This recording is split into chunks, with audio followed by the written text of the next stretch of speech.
प्यारे साथियों, आप सभी का स्वागत करता हूं एमआरएस स्टडी परिवार में। तो यहां पे हम लोग जो है आपका जो सब्जेक्ट्स है इकोनॉमिक पॉलिसीज़ इन इंडिया, ये जो सब्जेक्ट्स है आपका बीटेक 8 सेमेस्टर में, ये आपका ओपन इलेक्टिव पेपर है। और इसमें मॉड्यूल नंबर 1 में हम लोग जो है इंडियन इकोनॉमिक का फ्रेमवर्क का ओवरव्यू देखेंगे। तो सबसे पहले हम लोग देखते हैं कि इंडियन इकोनॉमिक में फ्रेमवर्क क्या होता है। तो framework of Indian economic can be understood through various aspect. कई सारे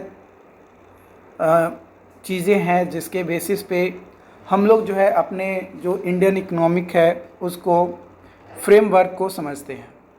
फ्रेमवर्क का मतलब क्या है कि वो एक तरीके का ढांचा है ना।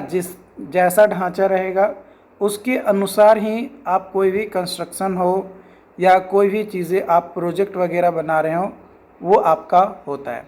जैसे आप लोग प्रोजेक्ट बनाए होंगे है ना, किसमें, तो 7 सेमेस्टर में माइनर प्रोजेक्ट। तो ये जो माइनर प्रोजेक्ट बनाए होंगे उसका एक फॉर्मेट रखे होंगे है ना, एक कॉमन फॉर्मेट रखे होंगे और उस फॉर्मेट के बेसिस पे ही आप जो है पूरा प्रोजेक्ट को क्या किए होगे, बनाए होंगे। तो ये जो फॉर्मेट हुआ यही आपका फ्रेमवर्क कहलाता है, जो कई सारे एस्पेक्ट्स पे, कई सारी चीज़ों पे वैरी करता है ना। तो कौन कौन से एस्पेक्ट्स हैं, तो इकोनॉमिक सिस्टम, सेक्टर्स, पॉलिसीज़ और इंस्टीट्यूट्स, इन सभी पॉइंट्स के बेसिस पे हमारा जो फ्रेमवर्क होता है। Even not in India, other countries जो भी हैं, सारे कंट्रीज़ में ये चीज़ें जो है आपको देखने को मिलता है। तो सबसे पहले बात करते हैं इकोनॉमिक सिस्टम की। तो इकोनॉमिक सिस्टम क्या होता है, India follows a mixed economic system है ना। इंडिया में कैसा इकोनॉमिक सिस्टम है, तो मिक्स इकोनॉमिक सिस्टम है। अलग अलग कंट्रीज़ में अलग अलग तरीके का जो है सिस्टम यूज़ किए जाते हैं। ये जो मिक्स्ड इकोनॉमिक सिस्टम है ये कंबाइन करता है कैपिटलिज्म और सोशियलिज्म, दोनों चीज़ों को कंबाइन करके आपका जो है इंडिया का जो इकोनॉमिक सिस्टम है वो बना है। While there is a private ownership and free market principles, the government also plays a significant role in regulating and controlling various sector of economic में कई सारे सेक्टर्स होते हैं, जैसे रेलवे हो गया, प्राइवेट कंपनीज़ में आपका हेल हो गया, सेल हो गया है ना, आपका एयरपोर्ट हो गया। तो कई सारे चीज़ें हैं, कई सारे प्लेसेस हैं जिसमें डायरेक्टली गवर्नमेंट का कंट्रोल होता है। कई सारी चीज़ें हैं जिसमें गवर्नमेंट डायरेक्ट तो इन्वॉल्व नहीं होती है लेकिन इनडायरेक्टली तौर पे वो इन्वॉल्व होता है। इसके अलावा अगला है sector of economy. Sector of economy 3 तरीके का सेक्टर आपको इंडिया में देखने को मिलता है, एग्रीकल्चर सेक्टर, इंडस्ट्री सेक्टर और सर्विस सेक्टर। एग्रीकल्चर सेक्टर ये एक क्रूशियल सेक्टर है, ज़रूरी है, क्योंकि अगर आपको जिंदा रहना है तो खाना ज़रूरी है, खाना ज़रूरी है तो आपको अनाज चाहिए। अनाज कहाँ से आएगा, तो खेत से आएगा, और खेत में कौन काम करेगा, तो किसान करेगा। किसान काम करेगा तो आपके पास रॉ मटेरियल्स आएंगे, और जब रॉ मटेरियल्स आएंगे तो उससे जो है एक इंडस्ट्रीज़ उस रॉ मटेरियल्स को अलग अलग प्रोडक्ट के फॉर्म में बनाएगा, और जब प्रोडक्ट के फॉर्म में बनाएगा तो उससे उसका क्या होगा, अर्निंग भी होगा। पहले तो रॉ मटेरियल बेचा तो किसका अर्निंग होगा, किसान का। किसान जब बेच दिया तो वो पैसा कमा लिया। अब जो इंडस्ट्री वाला, जो कंपनी वाला, उससे सामान खरीदा, रॉ मटेरियल्स परचेज़ किया, चाहे चावल हो, गेहूं हो, मक्का हो, आपका गन्ना हो, कुछ भी मटेरियल्स, रॉ मटेरियल जो भी परचेज़ किया, वो इसके बेसिस पे आपका जो भी अलग अलग इंडस्ट्रीज़ है अपने रिक्वायरमेंट के अनुसार वो क्या करेगा, परचेज़ करेगा और उसको नया प्रोडक्ट में चेंज करेगा। अब नया प्रोडक्ट में जब चेंज करेगा तो ऑब्वियसली इंडस्ट्री के अंदर काम करने वाले लोग होने चाहिए, एग्रीकल्चर में भी लोग होंगे, जो किसान होंगे वो काम करेंगे एग्रीकल्चर के लिए। एग्रीकल्चर फील्ड में भी काम करने के लिए इंजीनियर का भी यूज होता है। कई सारे मैकेनिकल इंस्ट्रूमेंट बनाए जाते हैं जो कि मैकेनिकल इंजीनियर कर सकता है। कुछ वैसे भी आपके इंस्ट्रूमेंट होते हैं या कंस्ट्रक्शंस होते हैं, कह सकते हो, इक्विपमेंट होते हैं जो सिविल इंजीनियर जो है उसे तैयार करता है। जैसे कनाल हो गया, है ना, हर गांव तक नहर पहुंचाना, कहाँ पे डैम बनाना है ना, ये सारे काम कौन करता है? तो एक इंजीनियर करता है। तो वो इंजीनियर कैसे आएगा? कहीं से पढ़ा, उसके बाद ही ना वो काम करने पे जाएगा। तो ये इंडस्ट्री सेक्टर आपका आ जाएगा। इंडस्ट्री सेक्टर जो है इंडियाज़ का इकोनॉमिक ग्रोथ को में सबसे ज़्यादा महत्वपूर्ण है, लेकिन मेन जो इम्पोर्टेंस है वो है एग्रीकल्चर। अगर एग्रीकल्चर ख़त्म हो जाए तो जो इंडस्ट्री है वो भी समाप्त हो जाएगा। क्यों? क्योंकि इंडस्ट्री रहे, जब एग्रीकल्चर ही नहीं रहेगा, खाने के लिए कोई रॉ मटेरियल्स उगाने के लिए कोई रहेगा ही नहीं, तो उसका रिप्रोडक्शन कैसे कर सकता है? उसके बाद है आपका सर्विसेज। सर्विसेज में आपका आता है information technology, telecommunication, finance, tourism, health care, education, professional services. जो मैं आपको एजुकेट कर रहा हूँ, ये मैं आपको एक सर्विस प्रोवाइड कर रहा हूँ। इससे हमें भी अर्निंग हो रही है और आपको भी अर्निंग हो रही है। अब सवाल आएगा कि हमारा अर्निंग कैसे हो रहा है? तो हमारा अर्निंग हो रहा है जब आप कोर्सेज़ को परचेज़ कर रहे हो, है ना, या आप वीडियोज़ को यूट्यूब पे देखते हो हमारे यूट्यूब चैनल पे, तो वहाँ से हमें अर्निंग होती है। अब आपको अर्निंग कैसे हो रहा है? तो आपको अर्निंग हो रहा है नॉलेज। आप अपने स्किल्स को, अपने नॉलेज को बेटर कर रहे हो। जब आपका नॉलेज और स्किल्स बेटर होगा तो आप क्या करोगे? किसी कंपनी को अप्रोच करोगे जॉब के लिए। जब वो जॉब के लिए आप अप्रोच करोगे तो वहाँ से आपको रिस्पांस मिलेगा कि हाँ, आपका जो नॉलेज है उसके अनुसार हम आपको जॉब दे सकते हैं। इसी तरीके से information technology, telecommunication, finance, tourism, health care और प्रोफेशनल सर्विसेज जो है आपके सर्विस प्रोवाइड करता है।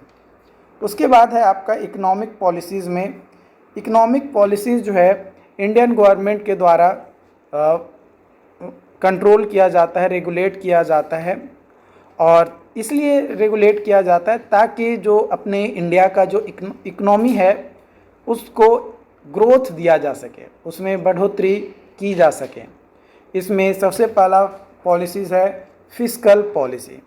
फिस्कल पॉलिसीज़ क्या होता है कि government uses fiscal measures like taxation, government spending, subsidies to influence economic activity and maintain stability, है ना। स्टेबिलिटी को मेंटेन करने के लिए और इकोनॉमिक एक्टिविटीज़ जो भी है सब्सिडीज़ वगैरह से इन्फ्लुएंस हो रहे हैं उनके लिए कि कहाँ कितना टैक्स आ रहा है, गवर्नमेंट टैक्स जो भी कलेक्ट किए जा रहे हैं वो टैक्स को कहाँ पे यूटिलाइज कर रहा है, ये सारी चीज़ें जो है फिस्कल पॉलिसीज़ में आता है। मॉनेटरी पॉलिसी, मॉनेटरी पॉलिसीज़ में आपका आता है जब आरबीआई, है ना, रेगुलेट करता है कंट्रीज़ के मॉनेटरी पॉलिसीज़ को।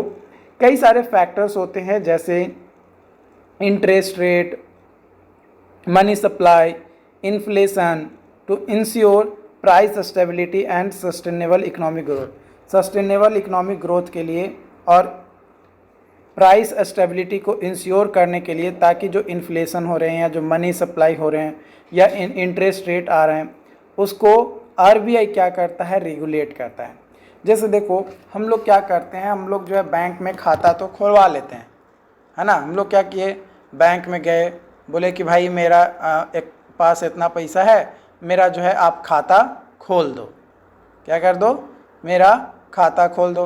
अब आप गए, खाता खुलवाए और वहाँ पे पता चला कि कभी महंगाई बढ़ गई तो कभी महंगाई घट गई। तो इस तरीके की चीज़ें जो है आपको देखने को मिलता है। ठीक, तो इन चीज़ों को कंट्रोल कौन करता है? आरबीआई, है ना। इन चीज़ों को कंट्रोल कौन करता है? तो इसको जो है आरबीआई कंट्रोल करता है। ये चीज़ जो है आपको ध्यान रखना है। ओके, तो यहाँ तक आपको समझ में आया। अब आगे बढ़ते हैं। आगे आपका है इंडस्ट्रियल पॉलिसीज़।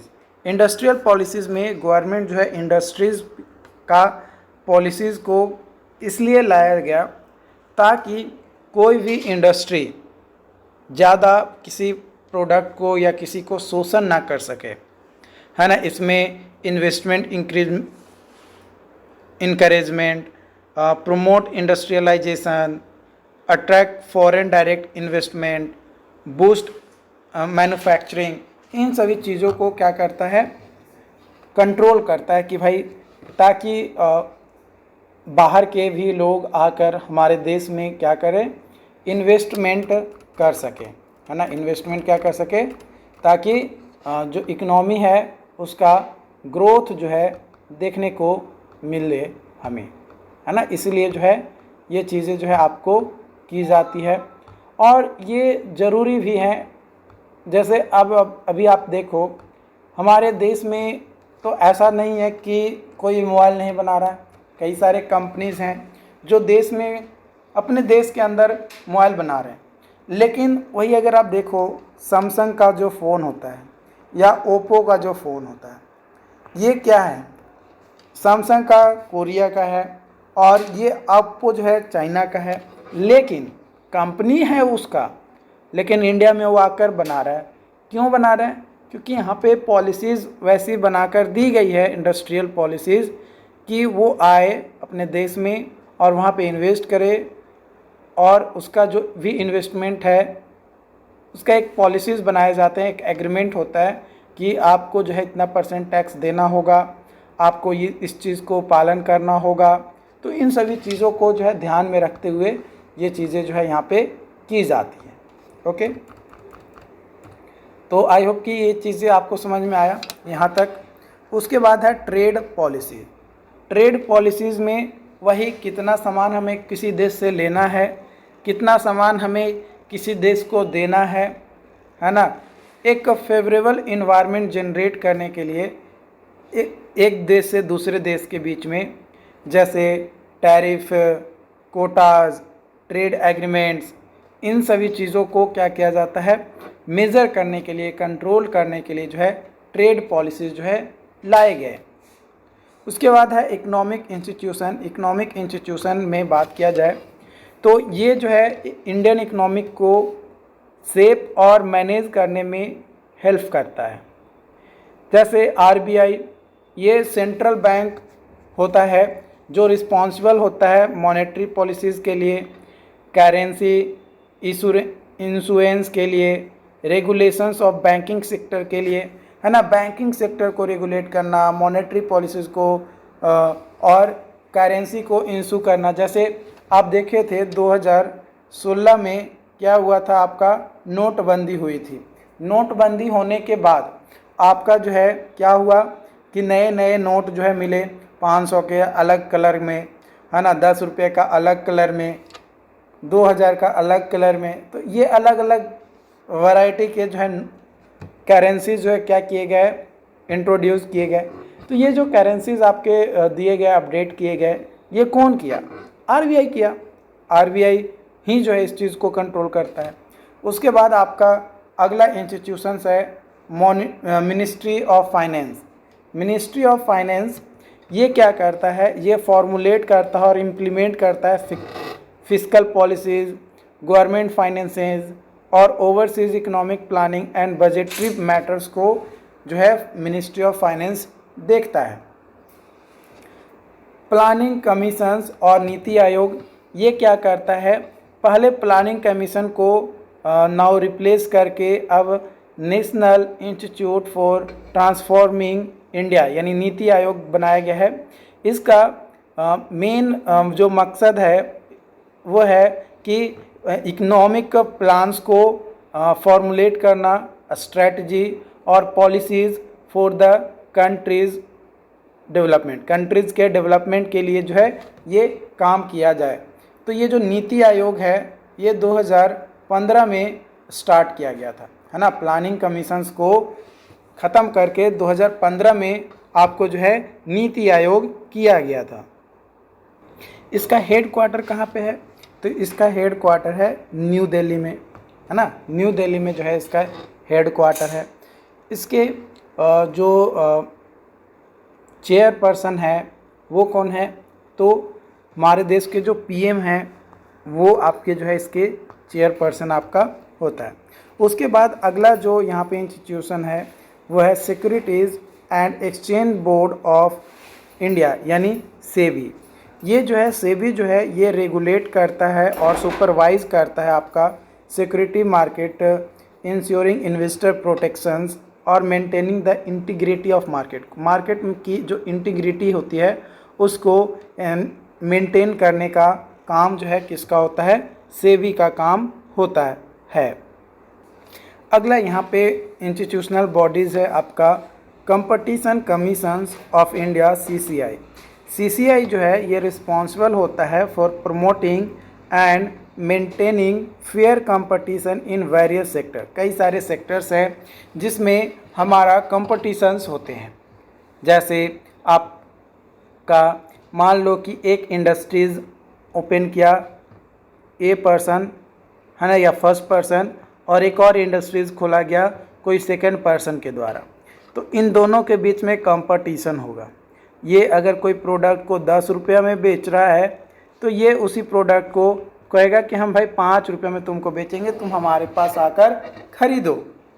तो इसको कंट्रोल करना कि भाई मिनिमम प्राइस क्या रखा जाए ताकि किसी को ना ज़्यादा लॉस हो और ना किसी को बहुत ज़्यादा प्रॉफिट हो, बस जितनी ज़रूरत है उतना हो सके। तो इसको कंट्रोल करना का काम किसका कौन करता है? CCI, competition commission of India. इसके साथ ही साथ preventing and anti competitive practices, है ना, जो कम्पिटिटिव प्रैक्टिसेस है उसके में जो भी सजेशन दिए गए हैं उन सजेशंस को अगर कोई नहीं मानता है तो उस पर कार्रवाई करना किसका काम है? सीसीआई का। प्रोटेक्टिंग कंज्यूमर इंटरेस्ट को प्रोटेक्ट करना। इसके बाद आपका यहाँ पे दिया गया है ये सारे जो भी एलिमेंट्स मैंने अभी आपको बताया, कौन कौन से एलिमेंट बताए, एक बार ओवरव्यू कर लेते हैं स्टार्टिंग से। तो देखो, मैंने सबसे पहले बताया इकोनॉमिक सिस्टम, फिर बताया सेक्टर ऑफ इकोनॉमिक। इसमें 3 सेक्टर होते हैं, एग्रीकल्चर सेक्टर, इंडस्ट्रियल सेक्टर और सर्विस सेक्टर। इकोनॉमिक पॉलिसीज़ में मैंने बताया fiscal policies, monetary policies, industrial policies, trade policy. Economic institutions में मैंने बताया RBI, ministry of finance, planning commission जिसको नाम चेंज करके नीति आयोग किया गया और ये फॉर्म किए गए 2015 में। उसके बाद है आपका securities and exchange board of India. उसके बाद है लास्ट था आपका कंपटीशन कमीशन ऑफ इंडिया। तो ये सारे जो भी एलिमेंट्स मैंने बताए, ये सारे एलिमेंट्स को मिलाकर हमारा इंडियन इकोनॉमिक का जो है फ्रेमवर्क जो है वो तैयार होता है, which continues to evolve and adopt to global and domestic challenges and opportunities. जो भी ग्लोबल डोमेस्टिक चैलेंजेस हैं, अपॉर्चुनिटीज़ हैं, उन सभी को अडॉप्ट करना, उसको रिजॉल्व करना, ये इन सभी के द्वारा जो भी एलिमेंट्स आपके हैं उसके मदद से किए जाते हैं और इन्हीं बेसिस पे गवर्नमेंट जो है अपनी पॉलिसीज़ जो है लागू करता है। बाकी जो भी डाउट्स होंगे आप हमें चैट बॉक्स में बताइएगा। आई होप कि फ्रेमवर्क ऑफ इंडियन इकोनॉमिक आपको बेटर तरीके से समझ में आ गया हो। Okay, thank you.